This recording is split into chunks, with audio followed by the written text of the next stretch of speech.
You don't just feel anxious. You manage your anxiety like a project. You anticipate conversations before they happen. You rehearse outcomes. You scan for problems before they exist. This isn't random. It's organized. And that's what most conversations about stress miss entirely. They treat anxiety like noise, something to reduce, eliminate, or breathe through. But what you're carrying isn't noise. It's a system, a highly functional, deeply practiced system that your mind built for a reason.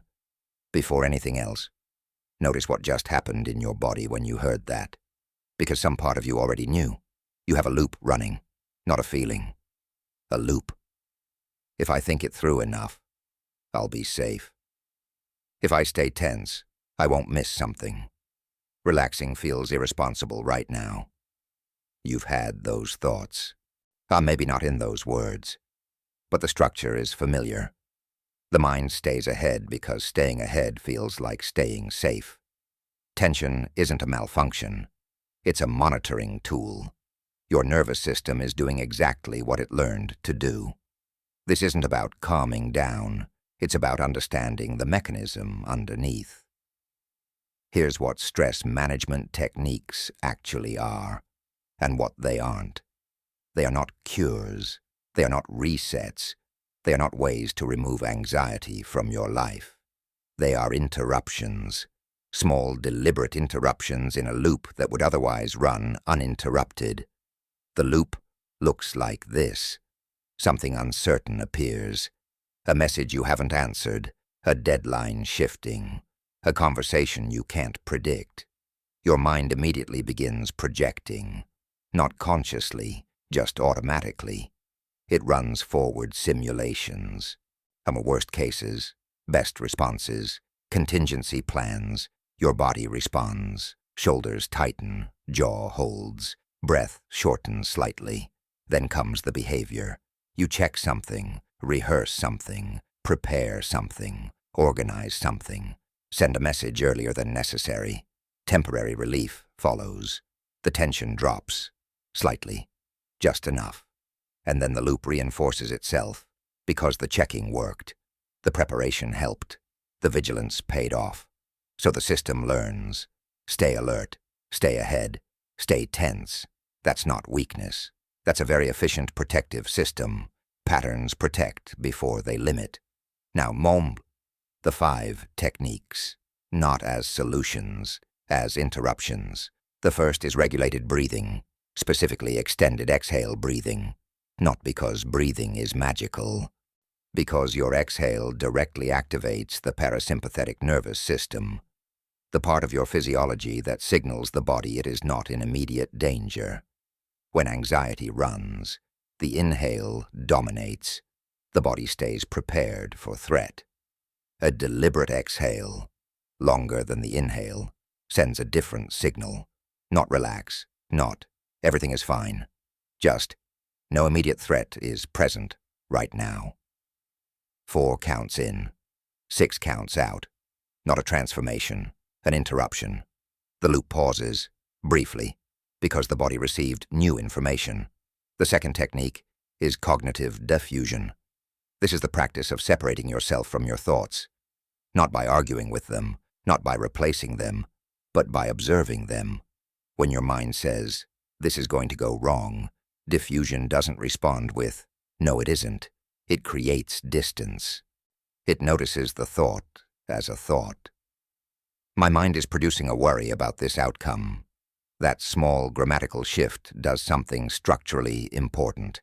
It separates you from the content. The thought remains. But you are no longer inside it. You are watching it. The loop doesn't stop, but you are no longer automatically moving through it. The third is behavioral pattern interruption. Remember the loop.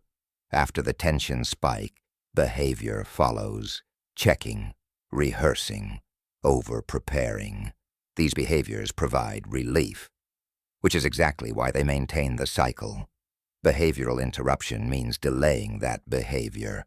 Not permanently, not forever. Just by a window. You notice the urge to check the email again.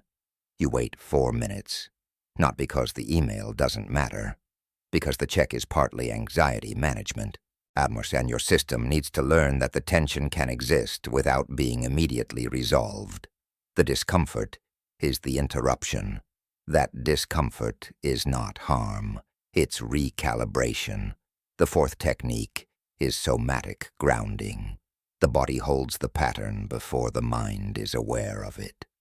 Shoulders carry decisions that haven't been made yet. The chest holds conversations that haven't happened yet. Somatic grounding is the practice of returning attention to physical sensation, not to escape thought, but to locate yourself in the present moment rather than in the projected one. Feet on the floor, pressure of a chair, temperature of air on skin, not as meditation, not as spiritual practice, as a physiological redirect from simulated future to present environment. The nervous system cannot fully activate threat response while simultaneously registering present safety signals. That is not calm. That is information correction. The fifth technique is structured uncertainty tolerance. The loop begins with a trigger, and almost always that trigger is uncertainty. Something unresolved, something unpredictable, something without a confirmed outcome. Your system reads uncertainty as threat, because at some point it learned to. Structured uncertainty tolerance is the deliberate, incremental practice of allowing uncertainty to exist without resolving it immediately. Small things first. An unanswered question you leave alone for an hour. A plan you don't finalize for a day. A conversation you don't rehearse in advance. Not exposure therapy. Not flooding. A just graduated practice. Teaching the system that unresolved does not automatically mean unsafe.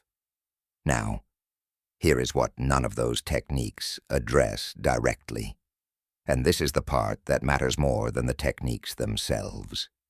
You confuse calm with vulnerability. When the tension drops, even slightly, something in you scans for what you might be missing, what you might have stopped monitoring, what could go wrong now that you're not bracing. Calm doesn't feel like rest. It feels like exposure. Because at some point, tension became your evidence that you were being responsible, that you cared, that you were prepared. Being tense became the same thing as being capable.